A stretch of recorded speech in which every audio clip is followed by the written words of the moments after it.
This is the story of Lauren Kavanaugh, a child whose life became a haunting symbol of systemic failure and unimaginable cruelty. Known across the nation as the girl in the closet, Lauren's tale is one of betrayal by those meant to love her and a childhood stolen by years of torment. In the face of profound neglect and abuse, her survival is both a tragedy and a testament to resilience. Brace yourself as we unravel a case that exposes the darkest corners of human failure and the enduring scars it leaves behind. Lauren Ashley Kavanaugh was born on April 12, 1993, into a world already steeped in hardship. Her mother, Barbara Calhoun, a 21-year-old unemployed single mother, was living in the front seat of a pickup truck. Barbara's life had been marked by a cycle of trauma, born to a schizophrenic mother who allowed abuse to define her early years. By the age of 4, Barbara had been adopted by the Calhouns, who sought to guide her toward stability. But the shadows of her past persisted, setting the stage for a fateful decision regarding her unborn child, a decision that would lead to devastation neither Barbara nor the Kavanaughs could have foreseen. During her pregnancy, Barbara crossed paths with Sabrina and Bill Kavanaugh, a couple longing to become parents. With Barbara's life unraveling and the weight of an uncertain future pressing heavily on her, the Kavanaughs extended an offer of adoption, an opportunity to provide her unborn child with the stability and love she could not guarantee. Living temporarily with one of Sabrina's relatives, Barbara appeared resolute in her decision, signaling a shared hope that Lauren's life might start on a brighter path. Barbara, uncertain of the father's identity, moved forward with the adoption arrangements. Sabrina and Bill embraced their roles with unwavering dedication, accompanying Barbara to every appointment and preparing meticulously for Lauren's arrival. Their excitement knew no bounds as they decorated a nursery in shades of pink and filled it with tiny outfits and dreams of a cherished future. The Kavanaughs later described their bond with Lauren as beginning long before her first breath, a love born from hope and anticipation. When Barbara went into labor, the Kavanaughs rushed to East Texas Medical Center in Athens, Texas, eager to welcome the child they had already embraced as their own. After hours of difficult labor, Lauren entered the world. But what should have been a moment of joy was marked by detachment. Barbara, her biological mother, turned away from the newborn, refusing to acknowledge the life she had just brought into the world. For her, this was the end of a chapter, while for the Kavanaughs, it was the beginning of a deeply cherished bond. By the next morning, the adoption papers were signed, officially naming the child Lauren Kavanaugh. While the legal process was complete, the emotional void was evident. The Kavanaughs vividly remembered Barbara's cold detachment toward the infant, a stark contrast to their overwhelming joy and hope. Within days, Lauren was released from the hospital, leaving behind the shadows of her biological mother's indifference and stepping into what promised to be a loving new chapter with her adoptive parents in Canton, Texas. For 8 blissful months, the Kavanaughs poured their love and devotion into Lauren, building the life they had envisioned for her. But their joy was abruptly disrupted by a phone call. Barbara's attorney informed them that she had decided to reclaim custody of Lauren, filing a petition that shattered their newfound stability. The Kavanaughs, bewildered by this sudden change of heart, braced themselves for an emotional and legal battle to protect the child they already considered their own. The custody battle stretched on for nearly a year, casting a dark cloud over what should have been a time of joy for Lauren and the Kavanaughs. During this turbulent period, Barbara married Kenneth Atkinson, an old high school acquaintance. For 9 months, the Kavanaughs maintained exclusive rights to Lauren, but cracks began to appear as court rulings gradually limited their visits. During one of these precious visits, Sabrina noticed troubling marks on Lauren, small signs of what would later reveal a much darker reality. Initially, the marks on Lauren were dismissed as the inevitable bruises of a toddler learning to walk. However, Sabrina's growing unease deepened when Lauren began to resist anyone attempting to change her diaper. Sensing something was terribly wrong, Sabrina started documenting signs of potential abuse. Lauren's diaper area was frequently inflamed, a condition far too severe to be mistaken for a simple rash. Sabrina compiled photographic evidence and presented it to the court, determined to prove that Barbara was an unfit parent. When the judge reviewed their evidence, it was proclaimed it was insufficient enough, and these photos did more damage to Lauren than her mother ever could. Sabrina tried to take Lauren to the hospital for testing to ensure she had not been abused, but without adequate proof, doctors would not perform the test. Barbara worked for a short time as a paralegal, so she was aware of what paperwork needed to be in place. After pulling all the adoption documents for Lauren, she discovered one was missing. It turned out the Kavanaugh's lawyer did not file the document to terminate Barbara's parental rights, and this was all that was needed for her to win the case. After 8 months of judicial struggle, the judge ordered Lauren to be returned to her birth mother in 1994. The Kavanaughs tried to be as active as possible in Lauren's life, volunteering to babysit on the weekends and continuing to buy her things she needed, but visits became more infrequent before Barbara quit returning their calls. Sabrina Kavanaugh stated the last time they saw Lauren, before her life turned upside down, was on December 26, 1994, when Lauren was 20 months old. She met Barbara in the parking lot of a store, where she handed Lauren over, along with a list of phone numbers, begging her, if she changed her mind, to call them as soon as possible. The next 6 years were not only unstable for Lauren and her siblings, but a downright horror show for Lauren. In those 6 years, Barbara married twice, divorced twice, before eventually rekindling with Kenneth Atkinson. She went on to give birth to an additional 3 children, making Barbara responsible for 6 in total, with no income to support them. They seemed to move every time the rent was due, bouncing between women's shelters, their vehicle, various homes, before finally settling into a mobile home located in Hutchins, Texas. In the beginning, they brought Lauren to family functions, and she was allowed to play alongside her other siblings. But unbeknownst to Barbara's family, the abuse was already in full swing. Lauren was being starved by her mother. Doris Calhoun, Barbara's mother, claimed when Lauren would come over to her house, she tried to eat anything she could find. Doris couldn't keep her out of the pantry and equated Lauren's compulsive eating to a pig. She would even take food and stash it in her bed so she could eat it at night. Although Doris claimed the child was not emaciated at the time, she knew something wasn't right. She questioned Barbara, who wrote off her behavior as an eating disorder, claiming Lauren couldn't control herself and gorged herself on food, so they needed to limit her intake. It seemed plausible, so Doris let it be. But this was far from the truth. After Thanksgiving of 1999, when Lauren was 6 years old, Barbara's family quit seeing her. Anytime they asked about Lauren, Barbara claimed she was staying with a friend. But in reality, Lauren was trapped in a closet that was 4 feet wide and 8 feet deep. In 1995, Barbara started to occasionally lock Lauren in the bathroom when she misbehaved. And over time, this morphed into a spot they called the hole, in which Kenneth, a carpenter by trade, created to house Lauren, before ultimately ending at her mother's closet in the back of a mobile home in Hutchins.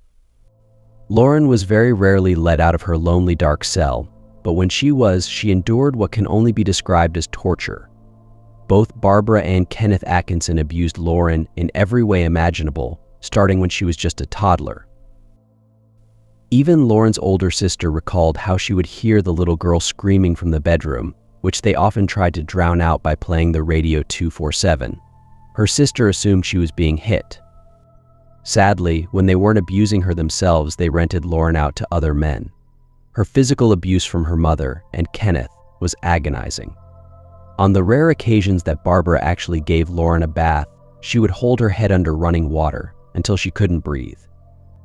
As briefly mentioned, Lauren was starved by her mother, and she was the only child out of the 6 to endure this type of treatment, the only one who was pushed away into a closet. Barbara would put food in front of her and order her to chew it, but not swallow. When her siblings were able to, they would sneak her cold soup, crackers, and tubs of butter.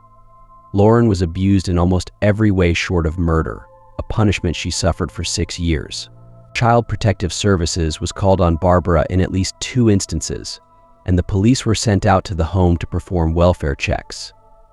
Lauren stated during these visits she was sat at a table with the food in front of her, but ordered not to eat. And according to her, the police wouldn't investigate the home. They would only stand on the front porch and talk to the Atkinsons.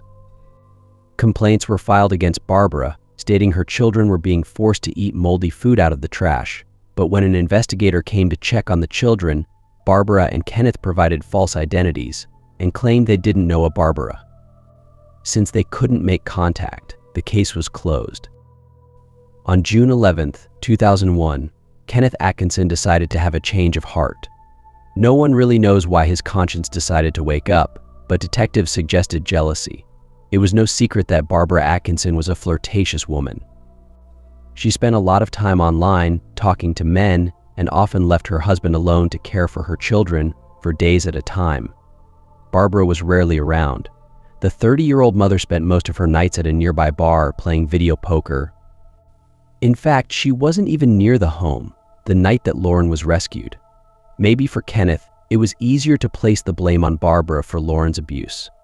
Regardless of the reason, Kenneth approached their neighbor Jeannie Rivers about the Atkinson secret.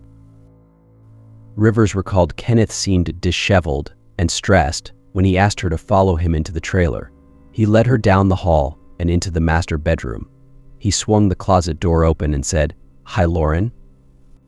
At first, Rivers wasn't sure what she was staring at. Once her eyes focused, she realized it was a child. Lauren didn't speak, and one of her eyes was swollen and partially closed. Rivers wasn't shocked and asked Kenneth a series of questions. Why is she naked? Do you hug her? Feed her?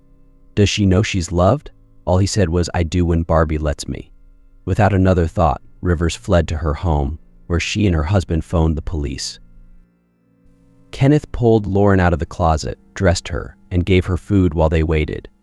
Rivers later went on to describe Lauren's rescue, stating, quote, "What I pictured was a monster, a little itty-bitty monster. She was so frail and without color. Her arms, they appeared to be no bigger than an inch to me. She was naked," end quote. It didn't take police long to arrive at the mobile home. The first officer on the scene was stunned by the child's appearance, stating, quote, "I walked in, and I'm looking for an 8-year-old, except I saw what looked like a 3-year-old sitting there, and I immediately asked, 'Where's Lauren?'" End quote. Lauren's prison cell smelled horrendous. The carpet was soiled with human waste and was infested with lice. She was quickly taken away to the Children's Medical Center in Dallas, Texas. It was discovered Lauren had missing teeth, cigarette burns, and puncture wounds. She complained of bugs in her hair and had a bloated belly, protruding ribs, and her arms round were the size of a quarter. Lauren was deprived food for so long that her stomach lacked the enzymes required for digestion. She weighed only 25.6 pounds, and for reference, when she had her 18-month checkup 6 years before, she weighed 23 pounds. She had the communication skills of a toddler, and when asked by hospital staff how old she was, she replied, quote, "2, because that's how many birthday parties I've had," end quote.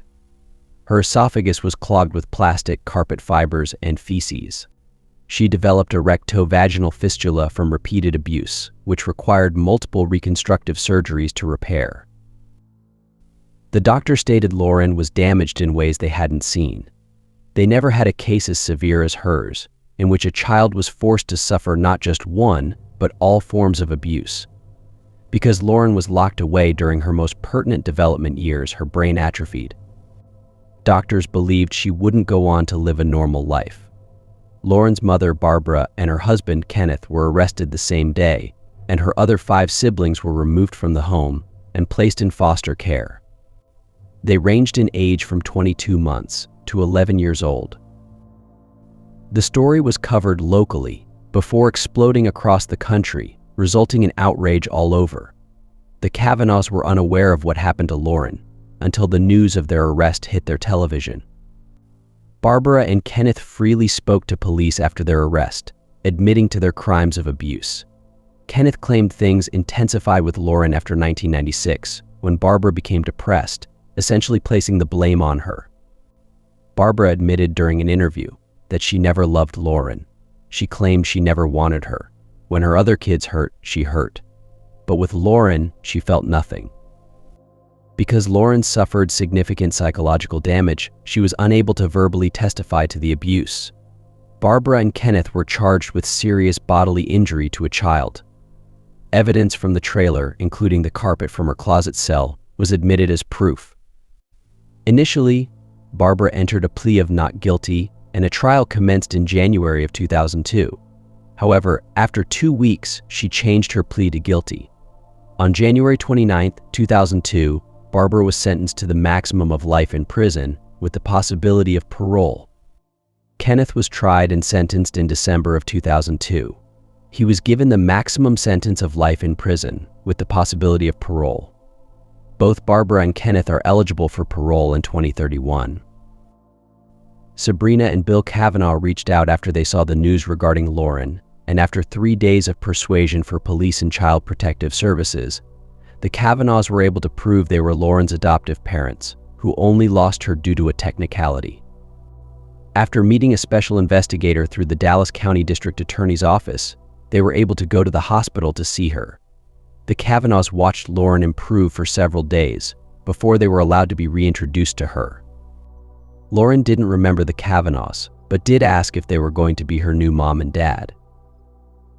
Recovery was tough for both parties since Lauren had to learn essential things such as potty training and how to use a spoon. The Kavanaughs and her medical team had to introduce her to so many common things. When she first went outside barefoot, she cried because the grass touching her feet felt like bugs. It was something she hadn't experienced. It was discovered Lauren only learned to speak by listening to the music that her abusers left playing all day. However, she lacked the context for words. She didn't recognize things like the sun, a television, or even clouds. Despite all of this, the Kavanaughs were determined to help Lauren live a normal life. Lauren was kept in the hospital for about 5 weeks and was released to the Kavanaughs. In July of 2002, 13 months after her rescue, Lauren was officially adopted by the Kavanaughs. Life definitely hasn't been easy for her. She has struggled with mental health and was assaulted again when she was 12 by her cousin's husband. She's received years of psychotherapy and hundreds of visits with doctors regarding her experiences with fits of rage, night terrors, and crying episodes. Lauren has been diagnosed with cerebral dysrhythmia, which has led to not only difficulty in learning, but also maintaining friendships. In 2013, at the age of 20, Lauren graduated from high school and enrolled in Trinity Community College, where she studied psychology. Lauren seemed to be overcoming her trauma. She stopped taking medications and seemed to be more active in her life than years before. However, things took a turn for her in 2018 when she was arrested in December for assault of a 14-year-old girl. Lauren, who was 25 at the time, maintained a Facebook page as a safe place for victims of abuse to find support. It's unclear when the two started corresponding, but the friendship became romantic. When Lauren moved from the area in 2017, they quit talking, but reconnected the following year, with Lauren eventually moving in with the girl and her family. The family was unaware their relationship was anything beyond a friendship. Both the child and Lauren admitted to an intimate physical relationship. Louisville police learned of the abuse after another agency received an anonymous tip, and Lauren was arrested the same day. Although it was a consensual relationship, under Texas law it was illegal since the victim was 14 years old. In 2019, she was indicted on assault against a minor. The same year, she was found incompetent to stand trial. A judge ordered for Lauren to be sent to a mental health facility so competency could be restored. If convicted, Lauren faced up to 20 years in prison. She remained in custody for 3 years, until October 2021, when all charges against her were inexplicably dropped, and Lauren was allowed to walk free. Since her experiences, Lauren has tried to use her mistake and tragic upbringing as a lesson, stating, quote, "I don't want to be like my parents. That's my focus. I have that fear of turning out like them because every day I feel it. I have that rage inside, like my mother. The only difference is I'm trying to control it," end quote. Hi friends, thank you so much for listening. I wanted to also add, that I was unable to find anything further regarding Lauren's charges, with the minor being dropped unexplained. It's been a year, so I figured there would be some kind of update, but there hasn't been. So, if I find any additional information or see anything about that, I'll kind of update you guys in the community page or something just to give you a heads up. But I wanted to say, as always, I'm interested in hearing your thoughts, so leave them in the comments below and we can talk about this case. If you found this to be informative, please consider giving the video a thumbs up to let YouTube know you want more.